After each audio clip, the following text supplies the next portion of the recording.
स्वागत है जी आप सभी का यूट्यूब चैनल सरकारी लोग पे। आज की इस वीडियो में मैं आपको बताने वाला हूं कि आप ऑनलाइन तत्काल पासपोर्ट के लिए किस तरीके से अप्लाई कर सकते हैं, किस तरीके से आप तत्काल पासपोर्ट बनवा सकते हैं, उसकी जानकारी आज की इस वीडियो में आपको बताने वाला हूं। जुड़ना चाहते हो ऐसी जानकारी पाने के लिए इस चैनल से सब्सक्राइब को कर दीजिए। फायदा इसका ये होगा, जब भी मैं कोई नई वीडियो अपलोड करूँगा उसकी जानकारी मिलेगी आपको सबसे पहले। इस साइट पर आ जाइएगा। इसका डायरेक्ट लिंक मैं नीचे डिस्क्रिप्शन बॉक्स में डाल दूंगा। जब आप उस पर क्लिक करोगे सीधा इस साइट या पोर्टल पे आ जाओगे। अब अगर आपने पहले से ही लॉगिन आईडी या यूजर आईडी बना रखी है तो लॉगिन पे क्लिक करके प्रोसीड करके एप्लीकेशन आप डाल सकते हो।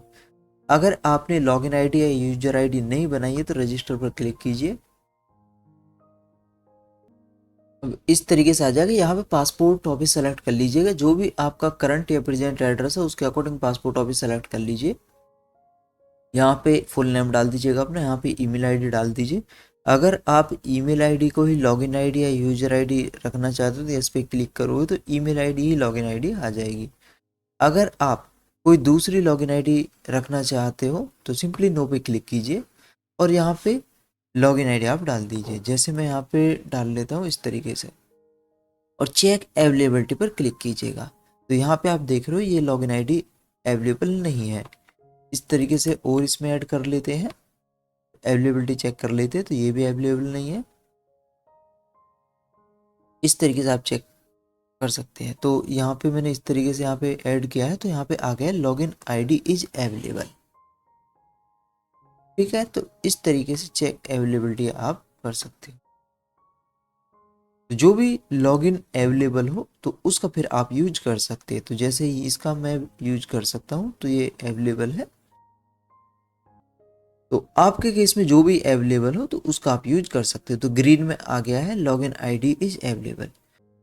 यहाँ पे पासवर्ड डाल दीजिएगा। जो भी पासवर्ड आप बना रहे हो उसमें 1 डिजिट होनी चाहिए 0 to 9, 1 लोअर केस होना चाहिए A to Z, upper case character होना चाहिए capital A to capital Z and 1 special character होना चाहिए। और जो लेंथ है पासवर्ड की वो मिनिमम 8 करेक्टर और मैक्सिमम 14 करेक्टर होनी चाहिए। No blank space. पासवर्ड का एग्जांपल मैं आपको दिखा देता हूँ किस तरीके से आप बना सकते हैं। तो इस तरीके से आप बना सकते हैं। स्टार्टिंग का जो है वो हमने कैपिटल में डाल दिया है, बाकी का स्मॉल में डाल दिया है, स्पेशल करेक्टर है और न्यूमेरिक कॉम्बिनेशन है। इस तरीके से पासवर्ड आप बना सकते हैं। ये सभी डिटेल जब आप डाल दोगे उसके बाद साइन अप पे क्लिक करोगे।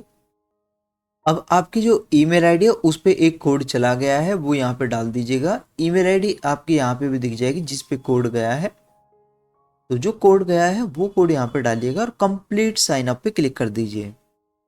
अब इस तरीके से आ जाएगा। अकाउंट सक्सेसफुली आपका क्रिएट हो चुका है। बैक टू लॉगिन पे आप क्लिक कर सकते हो।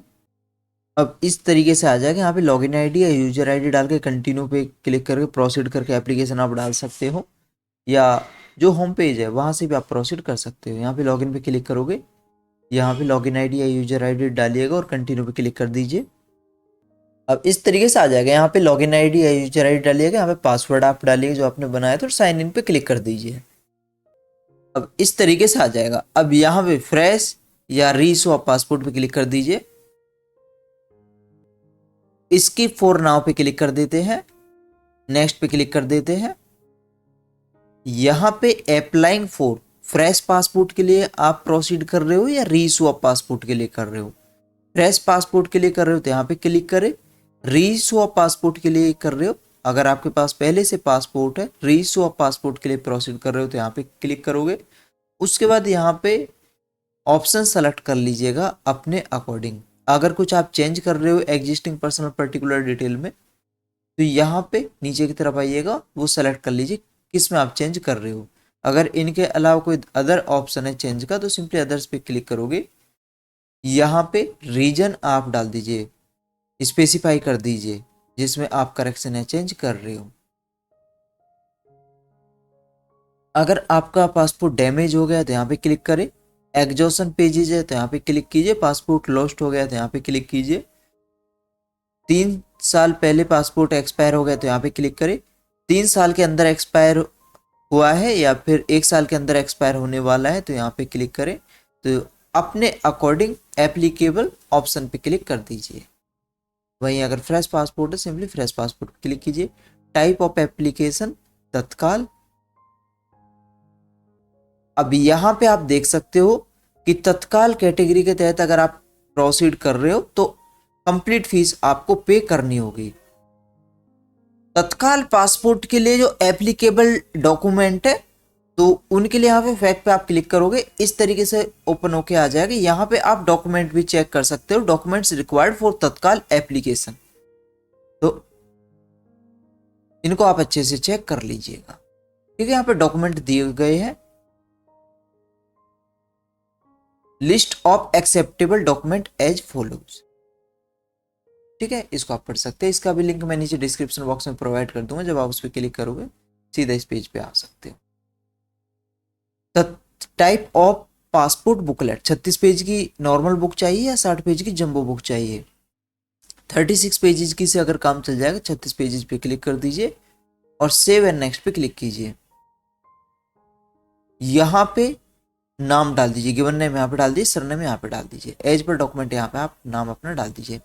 अगर आपका नाम है मोहन सिंह गुर्जर तो मोहन स्पेसिंग यहाँ पे आ जाएगा, गुर्जर यहाँ पे आ जाएगा। अगर सिंपल नाम मोहन गुर्जर तो मोहन यहाँ पे डाल दीजिएगा, गुर्जर यहाँ पे डाल दीजिएगा। और वहीं अगर ओनली मोहन है तो मोहन यहाँ पे आप डाल सकते हो।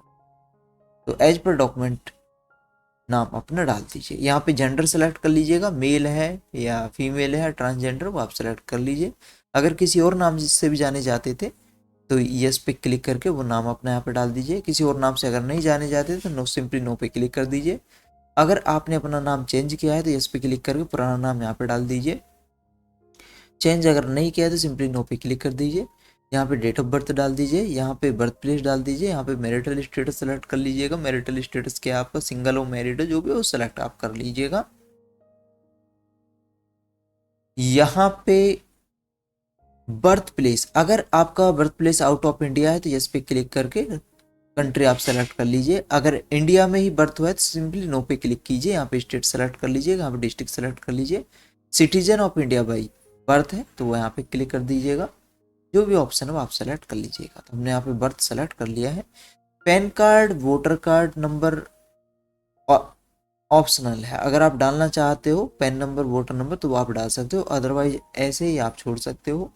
एम्प्लॉयमेंट टाइप क्या है, प्राइवेट है या गवर्नमेंट है या स्टूडेंट है, वो आप अपने अकॉर्डिंग सेलेक्ट कर लीजिएगा। माइनर के केस में पेरेंट अगर गवर्नमेंट सर्वेंट है या फिर स्पाउस अगर गवर्नमेंट सर्वेंट है तो यस पे क्लिक कीजिए। अगर गवर्नमेंट सर्वेंट नहीं सिंपली नो पे क्लिक कर दीजिए। एजुकेशन क्वालिफिकेशन क्या है वो आप सेलेक्ट कर लीजिए। 10th पास है या 7th पास और लेस है या 8th, between 8th 9th standard है या ग्रेजुएट है, वो आप अपने अकॉर्डिंग सेलेक्ट कर लीजिए।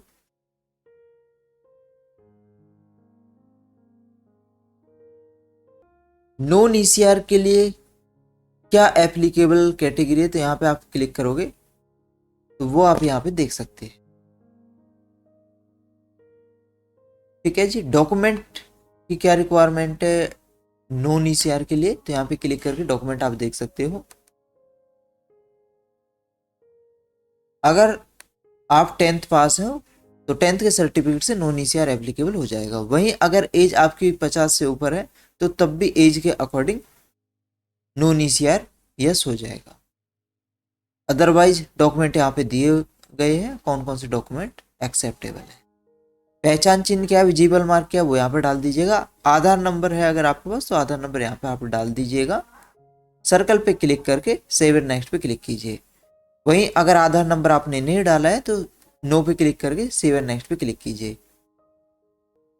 तो ये सभी डिटेल डालने के बाद सेव एंड नेक्स्ट पे क्लिक कर दीजिएगा। अब इस तरीके से आ जाएगा। यहाँ पे पेरेंट डिटेल आप डाल दीजिएगा। फादर नेम यहाँ पे डालिएगा, सरनेम यहाँ पे डाल सकते हो, मदर नेम यहाँ पे डालिएगा, सरनेम यहाँ पे आप डाल सकते हो। सेव एंड नेक्स्ट पे क्लिक कर दीजिएगा। अब इस तरीके से आ जाएगा। यहाँ पे करंट या प्रेजेंट एड्रेस की डिटेल डाल दीजिएगा। यहाँ पे विलेज या टाउन या सिटी डाल दीजिए। यहाँ पे पिन कोड डाल दीजिए। यहाँ पे स्टेट सेलेक्ट कर लीजिए, यहाँ पे डिस्ट्रिक्ट सेलेक्ट कर लीजिएगा, यहाँ पे पुलिस स्टेशन सेलेक्ट कर लीजिए। यहाँ पे मोबाइल नंबर अपना डाल दीजिए। यहाँ पे जो सेकंड मोबाइल नंबर वो आप डाल सकते हो। यहाँ पे ईमेल आईडी अपने डाल दीजिएगा। अगर परमानेंट एड्रेस पे आप डालना चाहते हो तो यस पे क्लिक कीजिए, यहाँ पे नो पे क्लिक कीजिए। यहाँ पे परमानेंट एड्रेस की डिटेल नीचे आप डाल दीजिएगा। अगर परमानेंट एड्रेस आपका नहीं है, सिंपल ओनली प्रेजेंट एड्रेस है, सिंपली यहाँ पे नो पे क्लिक कीजिएगा। प्रेजेंट एड्रेस की डिटेल यहाँ पे आप डाल दीजिएगा। तो ये सभी डिटेल हमने यहाँ पे डाल दी है। अगर आप प्रेजेंट या करंट एड्रेस के लिए एक्सेप्टेबल डॉक्यूमेंट देखना चाहते हो तो लिस्ट ऑफ एक्सेप्टेबल डॉक्यूमेंट्स पे आप क्लिक करोगे, यहाँ पे आपको दिख जाएगा लिस्ट ऑफ एक्सेप्टेबल डॉक्यूमेंट, तो वो आप यहाँ पे देख सकते हो करंट या प्रेजेंट एड्रेस के लिए। बाकी नीचे की तरफ आओगे, नोट जो है ये भी आप पढ़ सकते हो। तो अब सेव एंड नेक्स्ट पे क्लिक करेंगे, उसके बाद कंफर्मेशन के लिए आएगा, ओके पे क्लिक कर देंगे। अब यहाँ पे इमरजेंसी कॉन्टैक्ट डिटेल डाल दीजिएगा, नाम और एड्रेस डाल दीजिएगा। आप अपने किसी फैमिली मेंबर का नाम और एड्रेस डाल सकते हो, या रिलेटिव का या फ्रेंड का भी नाम और एड्रेस यहाँ पे डाल सकते हो। यहाँ पे मोबाइल नंबर डाल दीजिएगा और सेव एंड नेक्स्ट पे क्लिक कीजिएगा। यहाँ पे हमने नो पे क्लिक कर दिया अपने अकॉर्डिंग, सेव एंड नेक्स्ट पे क्लिक कर देते हैं। अब नो पे हम यहाँ पे क्लिक कर देंगे, पेज पे नीचे की तरफ आ जाएंगे और सेव एंड नेक्स्ट पे क्लिक कर देंगे। अब इस तरीके से आ जाएगा। यहाँ पे आपको प्रीव्यू डिटेल दिख जाएगी, पासपोर्ट में किस तरीके से डिटेल प्रिंट होके आएगी वो आपको यहाँ पे दिख जाएगा। सब कुछ अगर सही है तो सिंपली बॉक्स पे क्लिक कीजिएगा और सेव एंड नेक्स्ट पे क्लिक कर दीजिए। अब इस तरीके से आ जाएगा। यहाँ पे प्रूफ सेलेक्ट कर लीजिएगा, आपके अकॉर्डिंग जो प्रूफ है वो आप यहाँ पे सेलेक्ट कर सकते हैं। यहाँ पे करंट या प्रेजेंट एड्रेस का प्रूफ सेलेक्ट कर सकते हो। और इस पेज पे नीचे की तरफ आ जाइएगा, यहाँ पे बॉक्स पे क्लिक कर देंगे। यहाँ पे जो भी प्लेस है आपका, आपके एड्रेस के अकॉर्डिंग जो भी प्लेस है वो यहाँ पे आप डाल दीजिएगा। सेव पे क्लिक कीजिएगा, उसके बाद प्रीव्यू पे क्लिक कीजिएगा। एप्लीकेशन आपके सामने ओपन होके आ जाएगी। सभी डिटेल आप चेक कर लीजिएगा, अगर सब कुछ सही है तो सबमिट पे क्लिक कीजिए। अगर कुछ डिटेल आपसे गलत डल गई है तो होम पे क्लिक करके एप्लीकेशन पे क्लिक करके रिट्रीव एप्लीकेशन पे क्लिक करके प्रोसीड करके उन डिटेल्स में आप चेंजेस कर सकते हैं। उसके बाद इस पेज पे आके सेव पे क्लिक करके प्रूव आप कर सकते हैं। और अगर सब कुछ सही है तो सिंपली सबमिट पे आपको क्लिक कर देना है। जैसे ही आप सबमिट करोगे उसके बाद पे एंड अपॉइंटमेंट का ऑप्शन आएगा, उस पर क्लिक करके पेमेंट और अपॉइंटमेंट आप कर सकते हो। जिस डेट का आपको अपॉइंटमेंट मिलेगा उस डेट में प्रॉपर डॉक्यूमेंट के साथ पासपोर्ट ऑफिस जाके डॉक्यूमेंट वहां पे वेरीफाई करा देने हैं। डॉक्यूमेंट की बात करें तो आपको तत्काल स्कीम का अंडरटेकिंग लेके जाना है, तो यहाँ से आप डाउनलोड कर सकते हो। इसका डायरेक्ट लिंक मैं नीचे डिस्क्रिप्शन बॉक्स में प्रोवाइड कर दूंगा। जब आप उस पर क्लिक करोगे सीधा इस पेज पे आ जाओगे, तो इसको आप फिल कर सकते हो और वहाँ पे आपको लेके जाना होगा अंडरटेकिंग फॉर तत्काल स्कीम का, ये डॉक्यूमेंट आपको लेके जाना है। बाकी करंट या प्रेजेंट एड्रेस प्रूफ आपको लेके जाना है। अगर आप आधार लेके जा रहे हो तो उसके साथ साथ ई आधार भी लेके जाइएगा, वैलिडेट ई साइन वाला कलर ई आधार। उसके बाद एम्प्लॉयमेंट टाइप है जो आपकी, अगर स्टूडेंट है तो स्टूडेंट आईडी आपको लेके जानी है। प्राइवेट एम्प्लॉयमेंट है तो जहाँ पे भी आप काम कर रहे हो उसका प्रूफ आपको लेके जाना है। जिस कंपनी में भी काम कर रहे हो उसका प्रूफ आपको लेके जाना है। जो भी आपकी एम्प्लॉयमेंट है उसके अकॉर्डिंग प्रूफ आपको लेके जाना है। नॉन ईसीआर कैटेगरी के लिए 10th का सर्टिफिकेट आपको लेके जाना है। अगर पहले से कोई आपका पासपोर्ट है तो वो पासपोर्ट लेके जाना है। उस पासपोर्ट के फर्स्ट 2 पेज और लास्ट 2 पेज की फोटोकॉपी आपको करनी है और उन फोटोकॉपी को सेल्फ अटेस्ट कर दीजिएगा, अपने साइन उस पर कर दीजिएगा। इसके अलावा आपको मोबाइल वो आपको लेके जाना होगा जिसपे अपॉइंटमेंट डिटेल से रिलेटेड एसएमएस आया है, और अपॉइंटमेंट रिसिप्ट भी आप लेके जा सकते हैं। और जो भी सपोर्टिंग डॉक्यूमेंट है वो आप लेके जा सकते हैं। बाकी यहाँ से भी देख सकते हैं, सर्विसेज पे क्लिक करोगे, डॉक्यूमेंट एडवाइजरी पे क्लिक करोगे, उसके बाद फ्रेश में प्रोसीड किया है आपने या रीइशू में किया तो वो आप सेलेक्ट कर लीजिएगा। उसके बाद इस तरीके से आ जाएगा टाइप ऑफ एप्लीकेशन, तत्काल में क्या है तो वो यहाँ पे आप क्लिक कर सकते हो। और व्हेन टू अप्लाई फॉर तत्काल जैसे क्लिक करोगे इस तरीके से आ जाएगा। तो इसमें यही मेंशन है कि तत्काल में आप तभी अप्लाई कर सकते हैं अगर आपको अर्जेंट है पासपोर्ट के लिए, ठीक है। बाकी एप्लीकेंट कैटेगरी सेलेक्ट कर लीजिएगा, एडल्ट है या माइनर है वो आप सेलेक्ट कर लीजिए। नॉन ईसीआर कैटेगरी के लिए अगर एप्लीकेबल हो तो सिंपली एस पे क्लिक कीजिए, कंटिन्यू पे क्लिक कर दीजिए।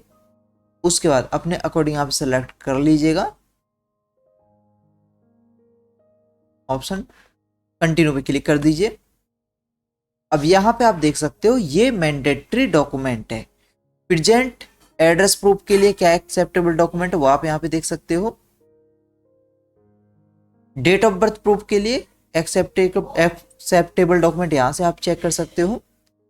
बाकी यहाँ पे लिस्ट ऑफ एक्सेप्टेबल डॉक्यूमेंट, इन डॉक्यूमेंटों में से 3 डॉक्यूमेंट आपके पास होने चाहिए।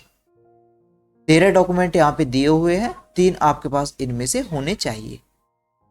ठीक है जी। Documentary proof for anyone, non ECR के लिए यहाँ पे डॉक्यूमेंट दिए हुए हैं, इनमें से कोई सा भी अगर आपके पास है तो नॉन ईसीआर के लिए आप एप्लीकेबल हो जाओगे। तो इस तरीके से आप चेक कर सकते हैं। बाकी पेमेंट आप देखना चाहते हो तो फीस कैलकुलेटर पे क्लिक करोगे, उसके बाद यहाँ पे पासपोर्ट सेलेक्ट कर लीजिएगा। यहाँ पे टाइप ऑफ एप्लीकेशन फ्रेश है या रीइशू वो आप सेलेक्ट कर लीजिए। एप्लीकेंट एज क्या है वो आप सेलेक्ट कर लीजिएगा। बुकलेट टाइप 36 पेज की बुक है आपकी या 60 पेज की वो आप सेलेक्ट कर लीजिएगा। रिक्वायर्ड स्कीम नॉर्मल है या तत्काल है वो आप सेलेक्ट कर लीजिए और कैलकुलेट फीस पे क्लिक कीजिए। अब यहाँ पे आप देख सकते हो तो टोटल पेमेंट आपके यहाँ पे दिख जाएगी जो आपको पे करनी हो। जिस डेट का भी पासपोर्ट एप्लीकेशन का अपॉइंटमेंट है आपका, उस डेट में ये सभी डॉक्यूमेंट आपको लेके जाने होंगे। जैसे ही वहां आप डॉक्यूमेंट वेरीफाई करा दोगे, सारा प्रोसेस अगर सक्सेसफुली कंप्लीट हो जाता है तो उसके बाद यहाँ से स्टेटस आप देख सकते हो। ट्रैक पासपोर्ट एप्लीकेशन पे क्लिक करके यहाँ पे क्लिक करोगे, पासपोर्ट पे यहाँ पे क्लिक कर दिए, फाइल नंबर यहाँ पे डाले, डेट ऑफ बर्थ यहाँ पे डाले, ट्रैक एप्लीकेशन स्टेटस पे क्लिक करके करंट स्टेटस आप अपना चेक कर सकते हो, या लॉग इन करके भी आप स्टेटस अपना चेक कर सकते हो। अगर सब कुछ सही रहता है तो कुछ ही दिनों में पासपोर्ट आपके एड्रेस पे आ जाएगा। स्टेटस यहाँ से आप चेक करते रहिएगा, जैसे डिस्पैच हो जाएगा उसके बाद ऑनलाइन स्पीड पोस्ट की साइट पर आप चेक कर सकते हो कि आपका पासपोर्ट कहाँ पर पहुंचा है। तत्काल एप्लीकेशन में पुलिस वेरिफिकेशन की बात करें तो वो पोस्ट में होती है, जब पासपोर्ट आपका आ जाएगा उसके बाद पुलिस वेरिफिकेशन होगी। तो ये पूरी जानकारी है जी। बाकी पासपोर्ट रिलेटेड और भी जानकारी देखना चाहते हो तो यहाँ पे आप सर्च कर दीजिएगा पासपोर्ट, चाहे फ्रेश पासपोर्ट हो या reissue, address change, name change, और भी काफ़ी पासपोर्ट रिलेटेड वीडियो मैंने अपलोड कर रखी है। अलग अलग पासपोर्ट स्टेटस का क्या मतलब होता है वो सभी वीडियो अपलोड कर रखे, वो आप यहाँ पे देख सकते हो। सोशल साइट पे जुड़ना चाहते हो तो यहाँ पे क्लिक करोगे, पेज पे नीचे की तरफ आओगे, सोशल साइट के लिंक दिए हुए हैं, सोशल साइट पे आप जुड़ सकते हो। कोई डाउट आपका, कुछ पूछना चाहते हो तो नीचे कमेंट बॉक्स में कमेंट कर सकते हैं। ऐसे ही वीडियो पाने के लिए जुड़ना चाहते हो इस चैनल से, सब्सक्राइब को कर दीजिएगा। फायदा इसका ये होगा जब भी मैं कोई नई वीडियो अपलोड करूंगा उसकी जानकारी मिलेगी आपको सबसे पहले। आज के लिए बस इतना ही, मिलते हैं आपसे अगली वीडियो में नई जानकारी के साथ, तब तक के लिए बाय, टेक केयर।